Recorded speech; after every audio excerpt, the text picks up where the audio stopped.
Good morning বন্ধুরা।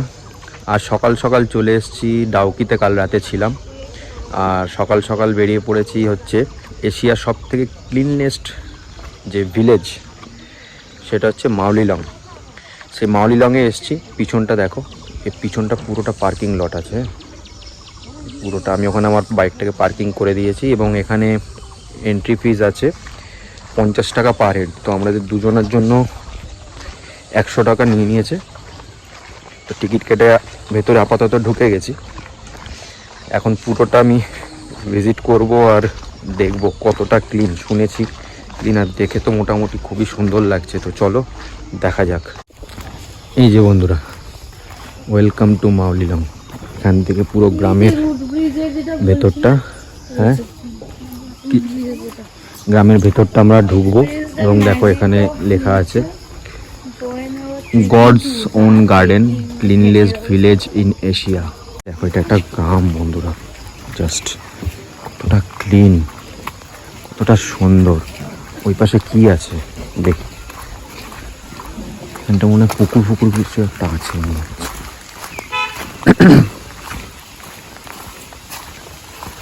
মাছ ধরছে নাকি? হ্যাঁ, এরা বাঁশের এরা অনেক ব্রিজ করে রেখেছে, কত সুন্দর। সবাই ছবি টবি তুলছে। এখানে ছেলেরা দেখো মাছ ধরছে, এরা পুকুর টাইপের করে রেখেছে, মাছ ধরছে।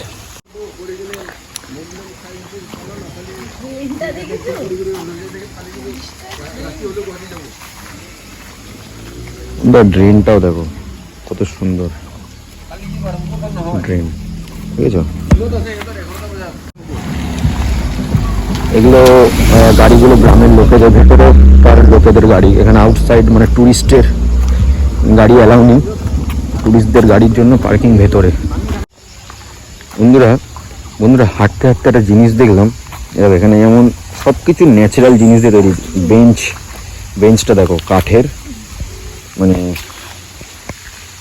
বাঁশ তো নয় এগুলো। কত সুন্দর একটা বেঞ্চ রাখা আছে বসার জন্য। এবং সব থেকে যেটা বড় জিনিস সেটা হচ্ছে ডাস্টবিনটা দেখো, বেতের ঝুড়ি রাখা আছে, দেখতে পাচ্ছ? এটা হচ্ছে বেতের ঝুড়ি দিয়ে ডাস্টবিনটা, মানে সব ন্যাচারাল জিনিস দিয়ে তৈরি, কোনো প্লাস্টিকের ইউজ নেই। হ্যাঁ, কত জাস্ট অসাম।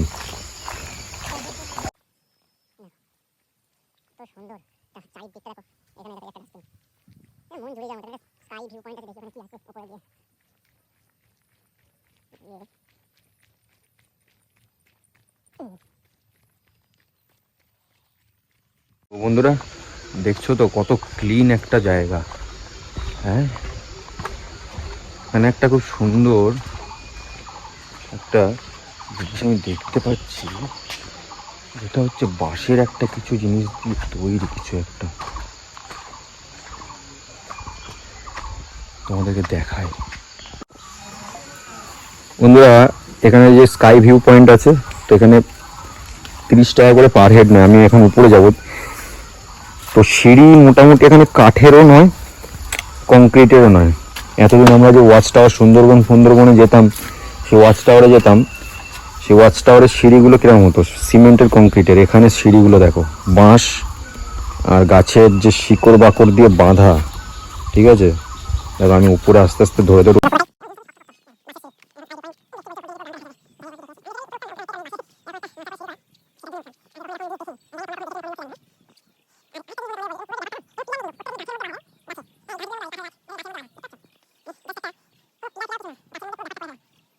অসাধারণ একটা ফিলিংস। দেখো এই যে দেখো গাছের মধ্যে কেমন করে বেঁধেছে দেখো জাস্ট। এবং এগুলো যে কোনো দড়ি সেরকমও নয়, এসব গাছের শিকড় বন্ধুরা। হ্যাঁ,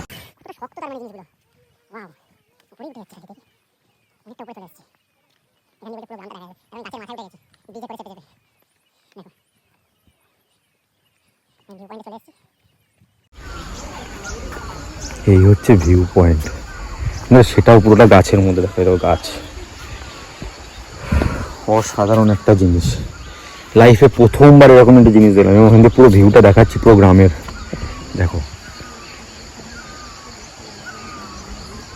সবুজ আর সবুজ, আর মেঘ অসাধারণ অসাধারণ। এই যে আমি এইটা দিয়ে এলাম, হ্যাঁ এটা কিন্তু গাছের ওপরে, জাস্ট ভাবা যায় বন্ধুরা। সত্যি কথা বলছি, এগুলো অ্যাডভেঞ্চার তো আছেই, খুব সুন্দর। এটা কি গাছ, কি এটা এত শক্তপোক্ত, জানি না এটা কি গাছ, অসাধারণ অসাধারণ। দেখো আমি কতটা উপরে এসেছি, দেখো এই যে নিচে মাটি দেখা যাচ্ছে, আমি এইটা বেয়ে বেয়ে সিঁড়ির মতো করে উপরে এসেছি, দেখতে পাচ্ছ? চারিদিকের ভিউটা একবার দেখো।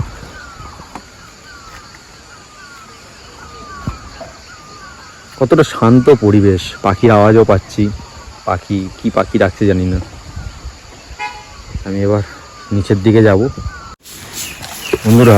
আর একটা জিনিস দেখো, এখানে সঙ্গে সঙ্গে সব ক্লিন, মানে পাতা পড়ছে, দেখো কত সুন্দর, লোকাল সঙ্গে সঙ্গে ক্লিন করে দিচ্ছে। এই পাতাগুলো পড়েছে, এই পাতাগুলো দেখো সঙ্গে সঙ্গে কত সঙ্গে ক্লিন করে দিচ্ছে।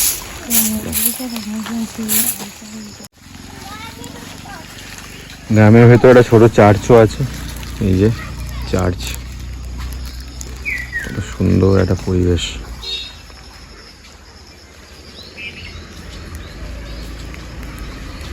North east India,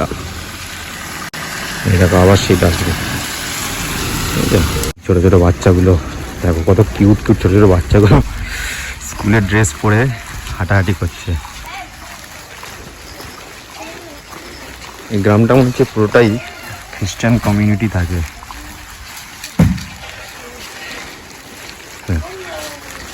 hello hello hi hello, मुझे दो अम्ब्रेला, दो मुझे दे दो अम्ब्रेला, दे दो। तुम्हारा अम्ब्रेला है। हाँ देखो बंधुरा ग्रामটা দেখো কত সুন্দর। সব স্কুলের বাচ্চারা সব দৌড়ে দৌড়ে স্কুল যাচ্ছে। ওই সামনে একটা ছোট্ট বাচ্চা মেয়ে দাঁড়িয়ে আছে, যাই ওর সাথে দেখি কথা বলি। हाय हेलो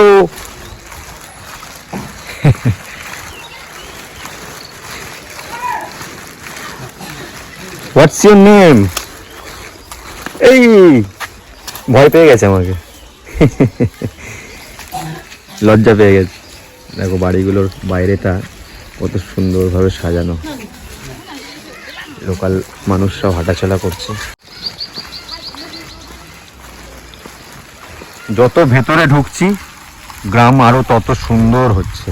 দেখো সবুজের পরিমাণ বাড়ছে, আর রাস্তার দুধারে রঙিন বেরঙিন মানে পাতাবাহার গাছ আর বিভিন্ন রকম ফুল রাস্তার দুধার দিয়ে।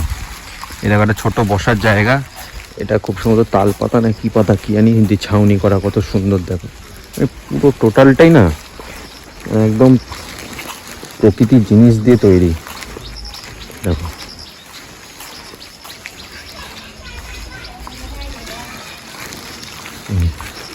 দেখো পরিষ্কার করছে দেখো একদম, মানে এখানে পাতা ফাতা পড়লে সঙ্গে সঙ্গে এরা কতটা ক্লিন করে দেয়। দেখো অর্কিড, এটা এটা কি আছে, অর্কিড আছে তাহলে এটা কি? আচ্ছা কিন্তু দেখতে কত সুন্দর লাগছে না? আমার তো মনে হচ্ছে অর্কিডই আছে ওটা। আরে বিভিন্ন, এর একটা বাথরুম, দেখো বাথরুমটা কত সুন্দর পাথর দিয়ে বানানো।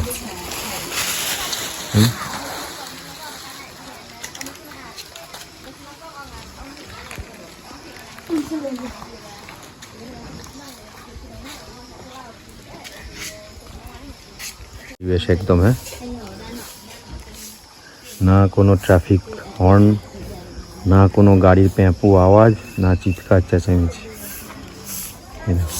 এমনিও পরিষ্কার করছে, মানে পরিষ্কার করা যেন এখানকার একটা ধর্ম, বুঝলে? সামান্য একটা ছোট ইটের টুকরো বা ছোট কাগজের টুকরো পড়ে থাকতে দেখলে সেটাও ঝাড় দিয়ে সরিয়ে দিচ্ছে বন্ধুরা। তো এখানে একটা ছোট বাচ্চাদের চিলড্রেন্স পার্ক আছে, দেখো পিছনটায় কতটা ক্লিন, জাস্ট এই যে স্লিপ আছে, তারপরে ওখানে দোলনা আছে বাচ্চাদের, এই যে দোলনা কতটা ক্লিন দেখো, বুঝতে পারছো? আর চারিদিকটা কেমন সবুজ, একটা ঢেউ কুচকুচ আছে, এই যে আপস অ্যান্ড ডাউন যেটা হয়, সব বাচ্চাদের খেলার জায়গা, এই যে দোলনা, এখানে টয়লেট আছে পরিষ্কার। ওই যে জায়গাটা দেখছো, ওই জায়গাটা ওই পারটায়, ওটা অন্য একটা গ্রাম আবার শুরু হয়ে যাচ্ছে, এই গ্রামটা শেষ। গ্রামটা ছোট, বাট কত মানে কেন এটাকে এশিয়ার ক্লিননেস্ট গ্রাম বলা হয় বন্ধুরা, সেটা আমি সত্যি কথা বলছি, না আসলে হয়তো মানে বুঝতে পারতাম না। ভিডিওতে অনেক দেখেছি, ইউটিউবে দেখেছি, সোশ্যাল মিডিয়া সাইটে অনেক সাইটে দেখেছি, অনেক রিলস অনেক কিছুই দেখেছি, কিন্তু এটা কেন যে এবার ক্লিননেস্ট ভিলেজ অফ এশিয়া, সেটা এখানে আসার পরে বুঝতে পারলাম। তো খুব সুন্দর। এবং আরেকটা জিনিস যেটা দেখলাম, এখানে আসলে কিন্তু তোমার মানে হোটেল বা এরকম নিয়ে কোনো চিন্তা করার কিছু নেই। এসে যে আমি যেটা বুঝতে পারলাম যে প্রত্যেকটা বাড়িতেই প্রায় হোমস্টে আছে, ঠিক আছে, এবং রেস্টুরেন্ট আছে, খুব সুন্দরভাবে সব সাজানো গোছানো। তো খাওয়া দাওয়া বা থাকার কিন্তু কোনো প্রবলেম কিছু হবে না, ঠিক আছে। ডাইরেক্ট চেরাপুঞ্জি থেকে তোমরা মাউলিলাং ভিলেজেও চলে আসতে পারো। আর অনলাইন বুকিংয়ের ওসব আমার মনে হয় না দরকার পড়ে এখানে, কারণ এখানে এটা যেহেতু অফ সিজন, হয়তো সিজনে দরকার পড়ে, অফ সিজনে আসলে দরকার পড়ে না। এখানে আসলে এসে হোমস্টে তুমি আরামসে পেয়ে যাবে, ঠিক আছে। আর ডাউকি থেকে তুমি আসতে পারো, ডাউকি থেকে মোটামুটি ওই 30 কিলোমিটার মতো লাগে মাউলিলাং ভিলেজ আসতে, এবং সেটা হচ্ছে বাংলাদেশ বর্ডারের গা দিয়ে আসতে হয়। তো আমি আসার সময় বাংলাদেশ বর্ডারে গা দিয়ে এসেছি। এই যে আর একজন দোল খাচ্ছে, এই যে খাক, কী করবো আর।